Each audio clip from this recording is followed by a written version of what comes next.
Selamat pagi anak-anak semuanya dalam keadaan sehat kan? Walaupun dalam masa pandemi tetap jaga kesehatan ya. Nah, pada pagi hari ini, hari Rabu, tanggal 14 Oktober 2020, kita akan memasuki bab 5. Bab 5 kalau kalian lihat di buku kalian, itu tentang kalor dan perpindahan.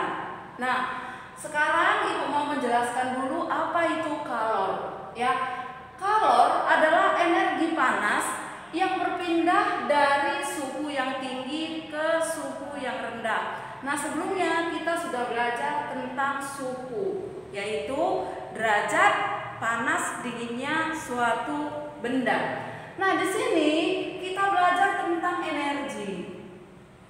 Ya. Nah, tadi kalau kita belajar tentang kalor adalah energi panas yang berpindah dari suhu tinggi ke suhu rendah. Nah, di sini ada kata energi.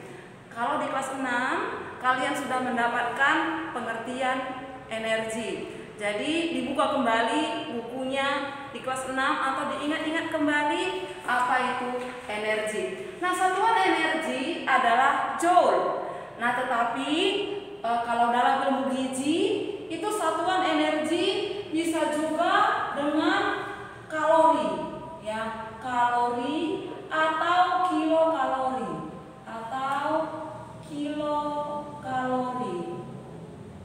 Nah, ingat ya, 1 joule sama dengan 4,2 kalori, ya. Jadi kalian harus ingat kembali yang sudah kita pelajari di kelas 6 dahulu. Nah, kita lihat di sini suhu benda akan naik jika diberi kalor. Sebaiknya suhu akan turun jika dilepaskan kalor. Nah, di sini Ibu ada buat yaitu perubahan wujud benda. Nah, ini juga kita sudah pelajari sebelumnya, perubahan wujud benda. Ya, wujud benda pada umumnya dibagi menjadi 3, yaitu padat, cair, dan gas. Nah, kita lihat di sini, kalau kalian perhatikan nih, buat tanda panah, berarti kalau dia padat ke cair, ini namanya mencair. Jadi di sini prosesnya dia akan menerima kalor. Ya. Nah, kemudian dari cair ke padat dia akan membeku. Nah, kalau membeku berarti di sini melepaskan kalor. Nih, membeku suhunya akan turun, maka dia akan melepaskan kalor. Nah, kemudian ada cair ke gas, yaitu menguap. Menguap menerima kalor. Bagaimana sih menerima kalor, Bu?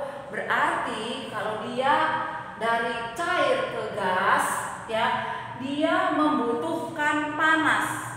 Nih, kalau membutuhkan panas menguap berarti dia menerima kalor. Nah, kemudian kalau dia dari gas ke cair, ini namanya mengembun, ya. Mengembun itu melepaskan kalor.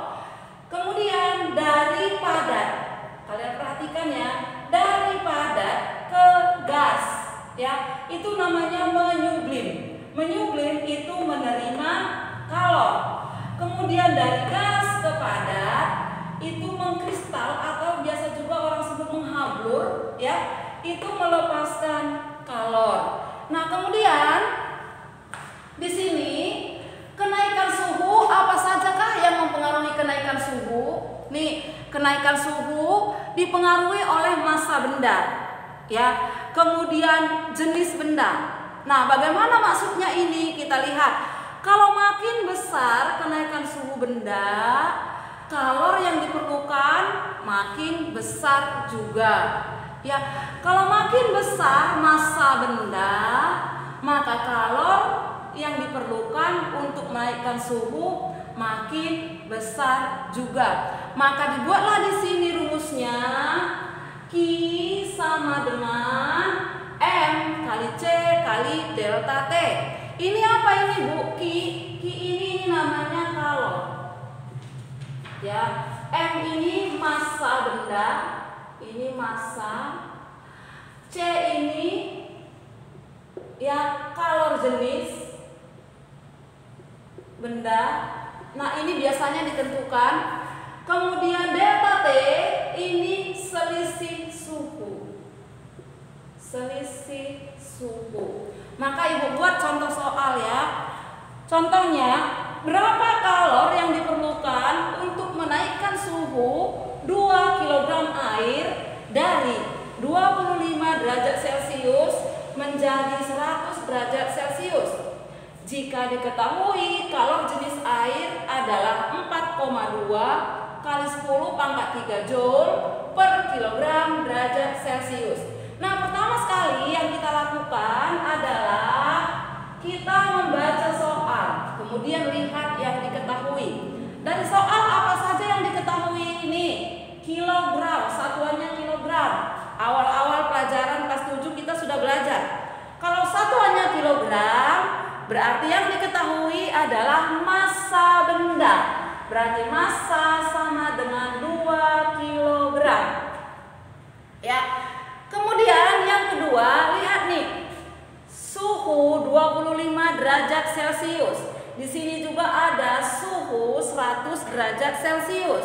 Berarti ini bisa T0 sama dengan 25 derajat Celcius. Ya, T1 sama dengan 100 derajat Celcius.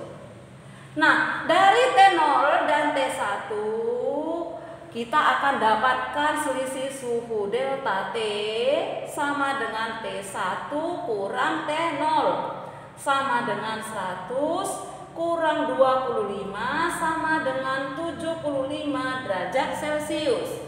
Nah, sekarang lihat lagi yang diketahui adalah kalor jenis. Kalor jenis adalah C. Berarti C sama dengan 4,2 kali 10 pangkat 3 Joule per kilogram derajat Celcius. Maka yang ditanyakan adalah kalor. Berapa jumlah kalor? Berarti Q sama dengan. Nah, kita jawab. Q sama dengan M kali C kali delta T.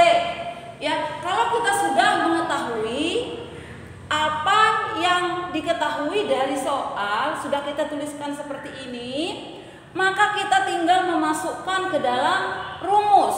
Ya, M-nya tadi berapa? 2 kilogram kali. Ya, kalor jenisnya berapa? 4,2 kali 10 pangkat 3 Joule per kilogram derajat Celcius. Ya, selisih suhunya berapa? Delta T berarti 75 derajat Celcius. Ya, maka Ibu buat ke sini. Ya, Ibu buat ini kilogram, kita coret habis. Ya, ini kita lihat di sini derajat Celcius kita coret habis. Ya, jadi sekarang 4 kali 4,2 kali 10 pangkat 3 kali 75 Joule. Berarti 2 kali 4,2 berarti 8,4. Ya, berarti 8,4 kali 10 pangkat 3 kali 75 Joule sama dengan, ya. Nah, sekarang 8,4 kali 75, 8,4 kali 75. Ya, berarti ini 20, 42, 28, ini 56, 60. Berarti 0056. Bener nggak ini anak-anak? Hitung sendiri ya di rumah. Ini 20, 42. Ini 28 naik 2. 7 kali 8 56. 56 tambah 2 berarti 58 ya. 58. Berarti sini 10 naik 1 berarti 13 berarti 6. Ya, berarti di sini 630 ya. 630 kali 10 pangkat 3.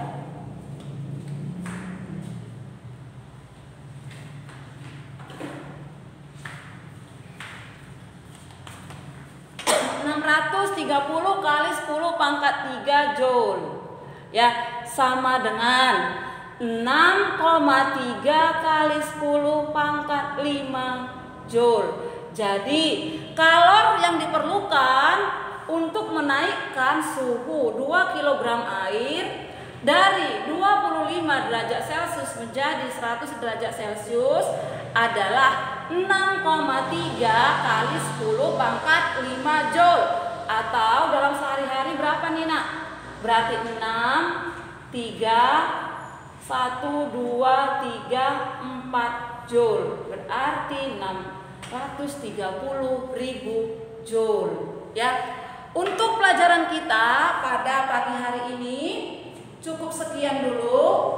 Kalian pelajari dulu apa yang Ibu sudah catatkan pada hari ini, dan semuanya dicatat di buku catatan dengan rapi agar kalian mudah mempelajarinya. Terima kasih anak-anak ya. Tetap rajin belajar